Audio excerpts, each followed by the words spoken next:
नमस्कार। बिहार तक में आपका स्वागत है और मैं हूं सुजीत। तो आज बिहार के मतदाताओं की नई सूची चुनाव आयोग ने जारी कर दी है। अब कल से यानी कि 2 अगस्त से लोग अपनी आपत्तियां दर्ज कराएंगे, चाहे वो मतदाता हो चाहे वो राजनीतिक दल हो, और उसका निराकरण 1 सितंबर 2025 तक होगा। तो जैसा कि पहले से ही सूचना थी कि 65 लाख मतदाताओं के नाम कटेंगे, तो नाम कटे। पहले जहां बिहार में 7 करोड़ 89 लाख मतदाता हुआ करते थे, अब वो घटकर 7 करोड़ 24 लाख हो गए हैं। तो कुल मिलाकर जो 65 लाख मतदाताओं के नाम कटे हैं, उसमें से अधिकतर यानी कि करीब 35 लाख मतदाता ऐसे हैं जिनका कोई अता पता नहीं है, वो पलायन कर गए हैं। जहां उनकी जगह थी वहां पर वो मिले नहीं। 22 लाख लोग दिवंगत हो चुके हैं और 7 लाख लोग ऐसे थे जिनका 2 जगहों पर नाम था। विपक्षी दल की तरफ से हम देखें तो राहुल गांधी का अभी भी कहना है कि चुनाव आयोग वोट की चोरी कर रहा है और हम उसको छोड़ेंगे नहीं, हमारे पास 100% सबूत है। और उन्होंने एक धमकी भरे लहजे में कहा कि ये अधिकारी, चुनाव आयोग के अधिकारी कहीं भी रहेंगे, उनको बख्शा नहीं जाएगा, छोड़ा नहीं जाएगा। इससे पहले 24 जुलाई को भी उन्होंने ये बात कही थी। तो आज ये मतदाता सूची प्रकाशित होने के बाद भी ये बात आती है तो काफी महत्वपूर्ण है। लेकिन जिस बात को लेकर विपक्षी दल हंगामा कर रहे थे और उन्हें लग रहा था कि वोट की चोरी हो रही है, वो अभी तक जितने भी राजनीतिक दल हैं, सामाजिक संगठन हैं, सब खंगालने में लगे हैं कि भाई कौन व्यक्ति है जो जिसकी वैधता होते हुए उनका नाम काट दिया गया है। हम लोग भी लगातार प्रयास कर रहे हैं कि इस प्रकार का कोई केस स्टडी मिले, और मिलेगा भी निश्चित तौर पर, क्योंकि खामियां तो हुई होंगी इतनी भारी संख्या में, इतनी बड़ी संख्या में जहां मतदाताओं का पुनरीक्षण किया गया, गहन पुनरीक्षण किया गया, तो निश्चित तौर पर खामियां तो हुई होंगी और निश्चित तौर पर ये चीज़ें सामने आएंगी। अभी 1 महीने का समय है।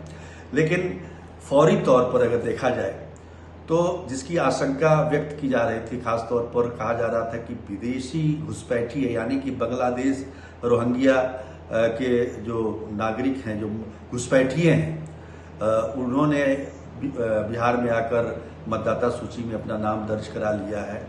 और उसी को लेकर विपक्षी दल या जो तमाम हंगामे हो रहे हैं, उनका नाम कट जाएगा और जानबूझ के काट दिया जाएगा।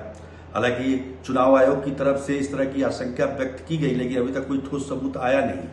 फिर भी अगर हम एक देखें, उदाहरण के तौर पर अगर देखा जाए तो जिन जिलों में, बिहार के जिन जिलों में सबसे ज़्यादा नाम कटे हैं मतदाताओं के 65 लाख में, उसमें सारण अभी सबसे ऊपर दिखाई दे रहा है। 2.73 यानी कि 2,73,000 वोट कटे हैं वहां पर सारण में। दूसरा नंबर है आपको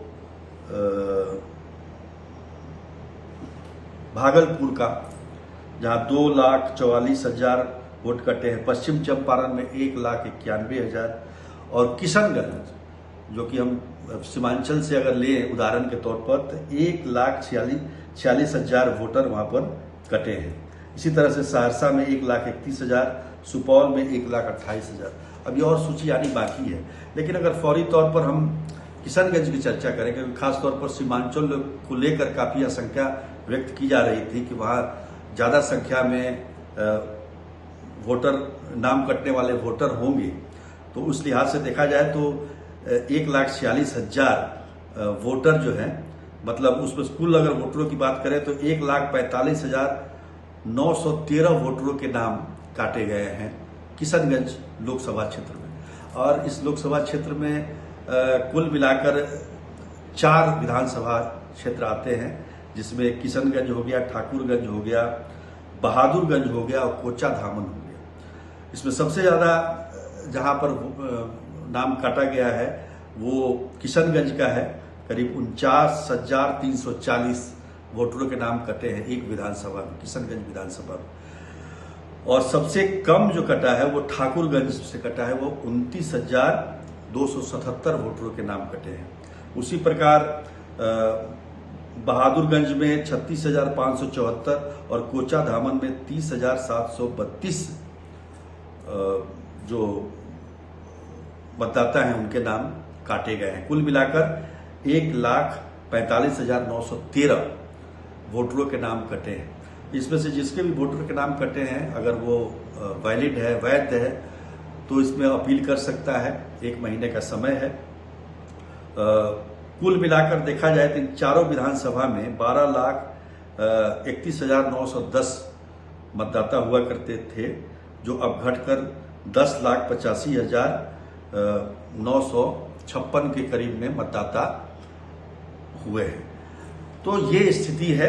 किशनगंज का हमने उदाहरण इसलिए दिया क्योंकि सीमांचल में और ख़ास तौर पर जो अल्पसंख्यक समुदाय है उनमें ये लगता था कि उनके वोटर को, मतदाताओं को, और ख़ास तौर पर विपक्षी दलों को भी लगता था कि मुस्लिम मतदाताओं को कहीं टारगेट तो नहीं किया जा रहा है। लेकिन उससे ज़्यादा आपको सारण जिले में, पश्चिम चंपारण जिले में, भागलपुर जिले में वोटरों के नाम काटे गए हैं। लेकिन फिर भी आपके पास मौका है, आप अपील में जा सकते हैं। आप अपना वैध जो डॉक्यूमेंट है वो पेश कर सकते हैं और आपका नाम फिर से जुड़ जाएगा। लेकिन एक बात समझने वाली जरूर है कि राहुल गांधी ने जिस प्रकार आज संसद के बाहर जिस प्रकार से कहा है कि चुनाव आयोग जो है, चुनाव आयोग के खिलाफ हमारे पास एटम बम है और जो है उसको हम जब फोड़ेंगे तो पूरा सिस्टम हिल जाएगा। निश्चित तौर पर ये एक इसको हल्के में लेने की बात नहीं है। तो एटम बम है तो उसमें चुनाव आयोग बचेगा नहीं है। दूसरी बात ये भी कहा कि अगर रिटायर भी हो जाएंगे चुनाव आयोग के अधिकारी, तब भी उनको कहीं से भी खोज कर हम छोड़ेंगे नहीं। तो ये बातें भी अगर राहुल गांधी कहते हैं तो निश्चित तौर पर इस पर भी ध्यान देना चाहिए। लेकिन अभी बहुत सारी बातें आनी बाकी है, अभी बहुत सारे इसमें विश्लेषण होना बाकी है। अभी तो ये शुरुआती आज का रुझान है, अभी देखिए आगे आगे होता है क्या। तो आज के लिए इतना ही, तब तक के लिए नमस्कार।